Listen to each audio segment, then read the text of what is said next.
brilliant introduction and entrance for the American Nightmare Cody Rhodes tonight as he took Pharaoh on his last walkies backstage. This would be Pharaoh's last road trip for professional wrestling. And of course, en route, he would meet up with old friend, Four Horsemen, Arn Anderson. Arn Anderson giving Cody words of advice, saying that old friends that he knows are here to help. We'd see wrestling seamstress Sandra Gray handing Cody the American Nightmare jacket. And of course, Jason Baker handing Cody the mask to make his entrance. I loved every second of this. Paying homage to the people that helped Cody behind the scenes was class. To repeated chants of "We Want Roman," Cody would battle Solo. In the main event, it was Bloodline Rules for the WWE title. The Tongans would come out attacking Cody Rhodes, which would bring out his old friends Kevin Owens and Randy Orton, both returning, equalising those numbers,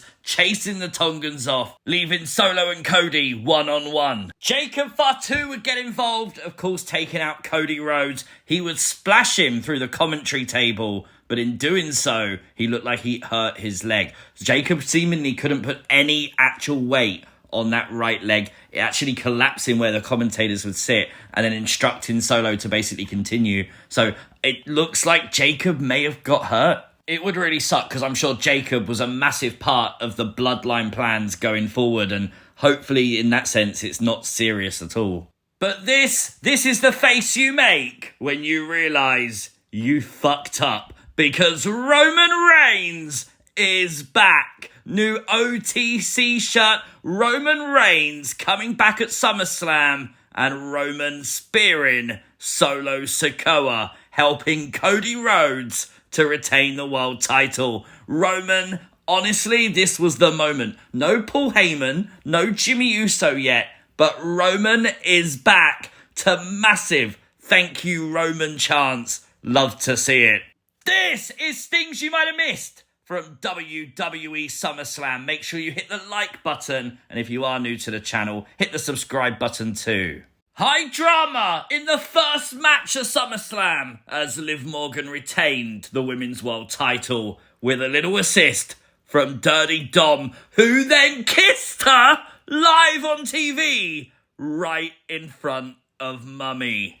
Everything changes from this point forward. Of course, it was Dom who stopped Rhea using a chair in the match. It didn't look like Dom was going to turn or anything. It looked like he'd made a mistake by placing the chair where he did, distracting the referee by mistake. Liv would retain the title, and that smile says it all. Dom planned the whole thing. A great story during this match. Obviously, Rhea dislocating her shoulder. I'm sure that was a work. Of course, popping it back in herself multiple times with Dom's support as well. But again, that smile is going to be the talk of everything. And I have a suspicion it won't be the only smile that Dom has tonight. Of course, the fallout from this immediately felt in the locker room, the clubhouse of the Judgment Day. And just look at how Damian Priest treated Finn Balor, obviously way ahead of Damian's World Heavyweight title match.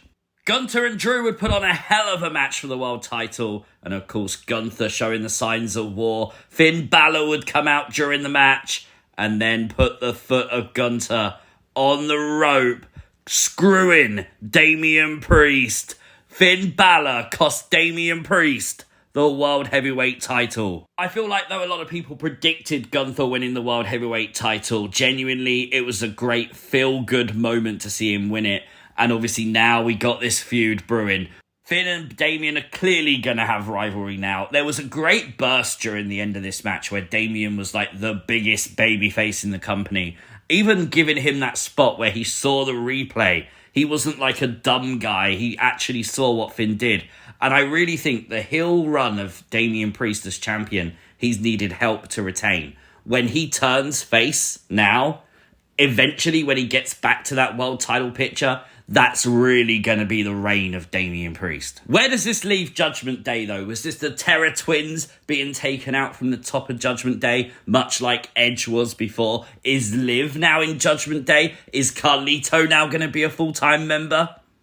Is it now done? We just don't know yet. We have a new Intercontinental Champion as Bron Breakker beat Sami Zayn. The match was really short in fairness, but it's all it needed to be. This was about the intensity of Bron Breakker. And do you know what? The SummerSlam crowd responded, man. They were into this, and that's really good. His era, Bron Breakker's era, has just started. Without doubt, Bron Breakker is the future of WWE.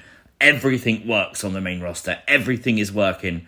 And now, the Intercontinental Champion, honestly, I think you're going to see like a rise like you did with Gunther. I think you're going to see an Intercontinental title reign. Probably wait a little bit, big feuds in between, and then maybe move on to that world title. The future is bright for the new IC champ. Stephanie McMahon was at SummerSlam and featured on TV tonight. Great to see Stephanie. I always miss seeing Stephanie on WWE TV. Her husband, Triple H, the CCO of WWE, would kick off the show, hyping up the crowd, introducing Jelly Roll, who would do a live performance at the start of the show of the song Liar, the theme song for SummerSlam, and I genuinely love how they incorporated the opening video graphics for SummerSlam into the live performance. I really hope this is something WWE does more of. This looked good. The visuals were great, cutting to the live fans, cutting back to the musical performance, cutting back to the video package.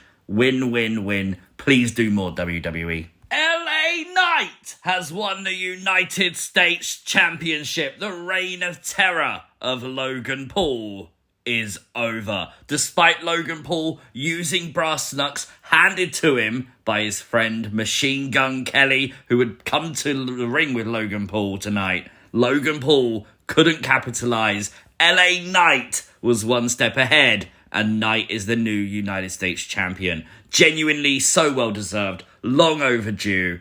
Can't wait to see what Knight does as US champ. The WWE superstars would put on a commercial tonight for Manscaped, and I need someone to start a petition, legitimately, to make Otis the new face of Manscaped. Genuinely, it just needs to happen, doesn't it? Like, I don't know what this was.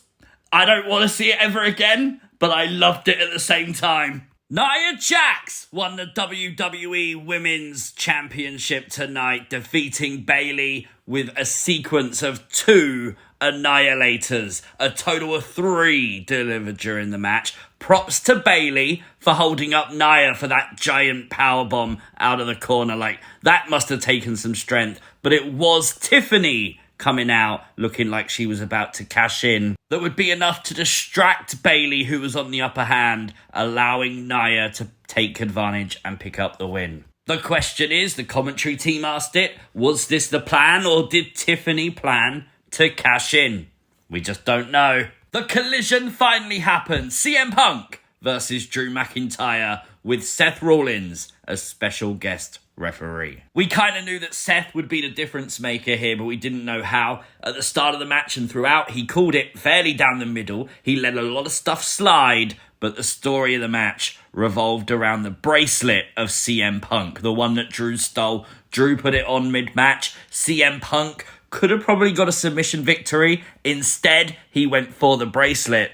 Worth noting that Seth obviously put the bracelet on mid-match, and CM Punk would notice again. Punk could have gone for the win here. Instead, got distracted by Seth. Well, after a classic ref bump, which, by the way, I'm really pleased Seth didn't stay down for like 10 minutes. Of course, the argument between Seth and Punk would start with Seth saying, "We don't need you here," sort of biting back to CM Punk. CM Punk's anger would get the better of him, and after a GTS to Seth Rollins, we'd see a low blow by Drew McIntyre, a Claymore, and Drew beats Punk and then steals the bracelet back. There's no way this feud is over. Just no way. The fact that Drew took the bracelet again tells you that, again, Punk's going to continue to come after Drew to get it back again. The question is, how does Seth now factor into this? Well, obviously, CM Punk delivering that GTS to Seth probably indicates we're going to get Punk and Rollins maybe before we get Drew versus Punk 2, maybe. A fun segment as A-Town Down would confront Miz and R-Truth, the host of SummerSlam, with Jelly Roll sneaking into the ring.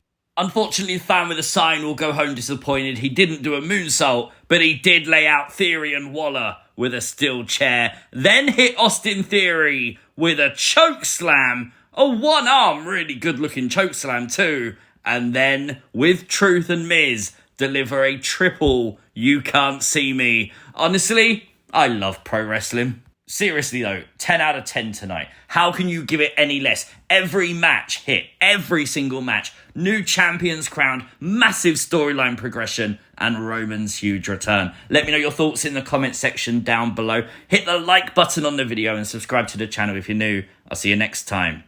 Peace!